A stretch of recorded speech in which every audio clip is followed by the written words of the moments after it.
Hi everybody, it's Ghostly Eddie, and today I'm going to talk about the PSB7 Spirit Box, and I've been using it for about the last 3 years or so, and how you can use it to record the voices of spirits and ask them questions and get answers from them, have a dialogue with spirits. How it works is that it scans, it's like a modified radio, and it scans frequencies very, very quickly. So you're going to hear some radio voices, but again, it's scanning so quickly that you'll just hear bits and pieces.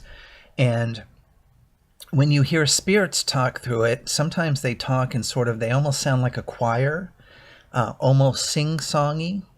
And sometimes they'll do fragment of sentences, sometimes complete sentences. I think they cost now about 60 or 70 bucks. I think it's well worth it for somebody who's interested in spirit communication. I think I would really recommend getting one of these. I wouldn't get the big fancy kind that costs hundreds of dollars. There's no need for that.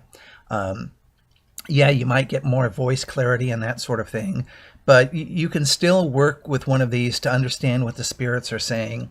And unless you're, some really super duper professional ghost hunter who plans on getting on network TV, there's no need to invest a lot of money in equipment. I really don't think there's a need to. I know there's a lot of people into the technical side of things. I'm not one of them. And there's other ways, and I think even more effective ways of communicating with spirits than buying the hundreds of dollars worth of high-tech equipment. What you're going to hear when you use one of these, and we'll use one in a second so I can give you an idea of how it sounds, is you're going to hear three things. You're going to hear spirits talking among themselves, and they seem to be either yelling at each other or having conversations with each other. Oftentimes they sound really quirky. They say these really off-the-wall kind of quirky things. Sometimes they'll be answering your questions or saying hi to you or saying, please help me. You're going to hear a lot of that. And oftentimes they're going to swear at you. You can look at on my YouTube channel. I have hundreds of videos I've done with the Spirit Box, and I bleeped out a lot of the swear words that they've said to me. But you can listen to some in some of my videos and get an idea of what they sound when they're talking. But I just want to say that, yeah, you're going to get a lot of them swearing at you or insulting you or making fun of you or saying you're stupid. It's just like, I kind of think it's a lot like putting a microphone in a bar. You're going to get some nice people talking. You're going to overhear nice conversations. You're going to overhear mean conversations. Some will sound rowdy. Just like in a bar, recording voices in a bar, you're just going to hear all sorts of things. So that's just something I found. One of the great misconceptions people have when they're using one of these, and unfortunately the show Ghost Adventures perpetuates this sort of myth, is that if you're at a haunted location, or if you're at home, and let's say you're at home and you think that you want to talk to your great-grandmother or something like that who passed away, you may say, hey, I want to talk to, let's say her name is Eleanor. I want to talk to Eleanor. Is Eleanor here? And then you have a voice saying yes. And people think, oh, wow, I'm talking to Eleanor. I'm just telling you, this is not the case most of the time. Spirits will answer you and pretend to be somebody. Spirits can mimic other people. Spirits can mimic your own voice. They can even answer questions. Like you might say, okay, well, I'm going to test Eleanor to see if it's really her. I'm going to ask her a question only she would know. Well, spirits know the answers already. And maybe they're in the same room with you as you're talking about it, to somebody else. So they're gathering information. This is a problem with the show Ghost Adventures. I love Ghost Adventures, but when they're in these houses and they think that they've gotten in touch with the spirit of the owner who passed on, I really think that's not the case. I think spirits are definitely around, but I think they're quite capable of playing games and leading you on and making you believe that you're talking to somebody that you're really not. Now, that's not to say you're not talking to a spirit. I think you are. I think you're just not necessarily talking to a specific spirit that that you may be trying to get a hold of. So that's just something to realize too. I've often asked questions of the spirits regarding the future. Sometimes spirits know the future, sometimes they don't. So you have to take everything they say with a grain of salt. Sometimes they'll tell you things just to upset you.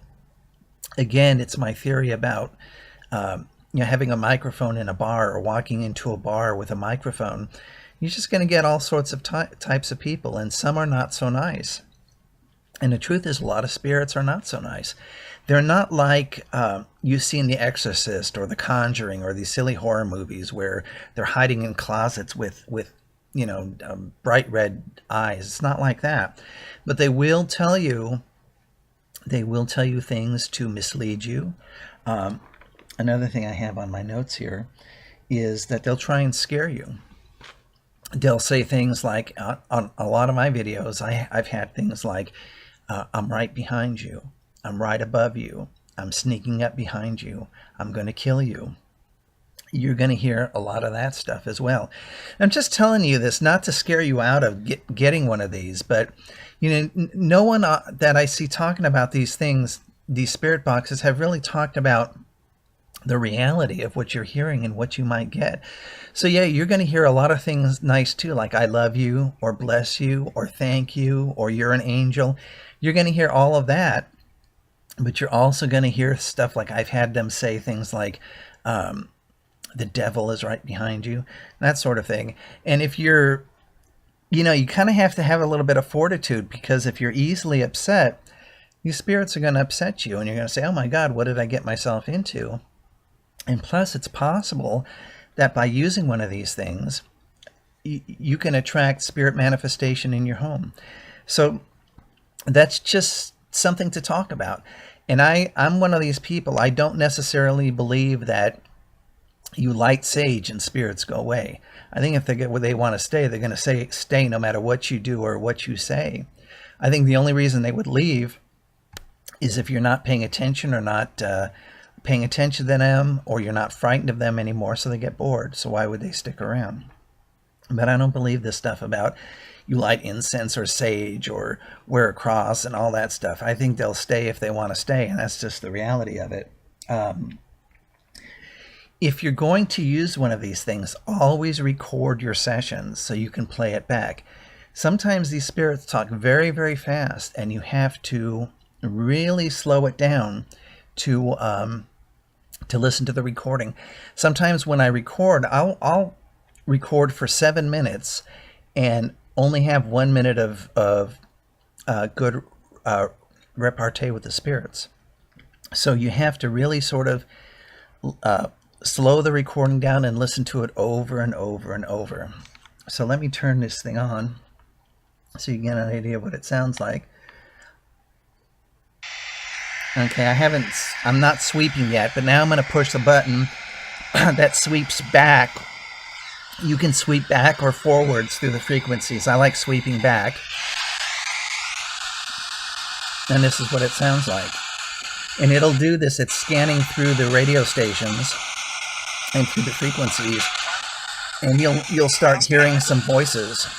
And you have to sort of listen to your recording for a lot of times to kind of get the idea of what they're really saying or what they're not saying, if they're saying something relevant, or if it's just some things on the radio. For some reason, spirits like to tell me that Obama. They say Obama to me a lot. I don't know what that means, but this is what it sounds like. This is what it looks like. I'm going to turn it off now. Now, if you plan on doing a video that you're going to upload to YouTube, and you're going to use one of these, to maybe you're walking around a cemetery and you're recording with a camcorder, and you're using one of these, do us all a favor. And if you think the spirits have said something that you want people to hear, caption it. Captioning is that you write so it appears on the screen what the spirits are saying, because sometimes it's very hard to discern just listening to the spirit box. You really have to caption it so that your viewers can understand what you're saying. In the meantime, that's about it for this my spirit box session and discussion. Hey, I also want to let everybody know that I do psychic and astrology readings. And basically what I do is I look at your chart and give you an idea of, and I do these readings by phone, I give you an idea of some of your natural strengths and talents and inclinations and life events likely to occur in your life. I will look ahead for 3 months and give you some lucky periods of time coming up that might be good for playing the lotto or starting a new enterprise or that sort of thing. Although remember, results are not guaranteed. This is just for, I have to say as a disclaimer, for entertainment purposes only. I give you your lucky numbers, and then I can answer questions psychically. So my readings average average about 30 to 45 minutes, and I do them by phone.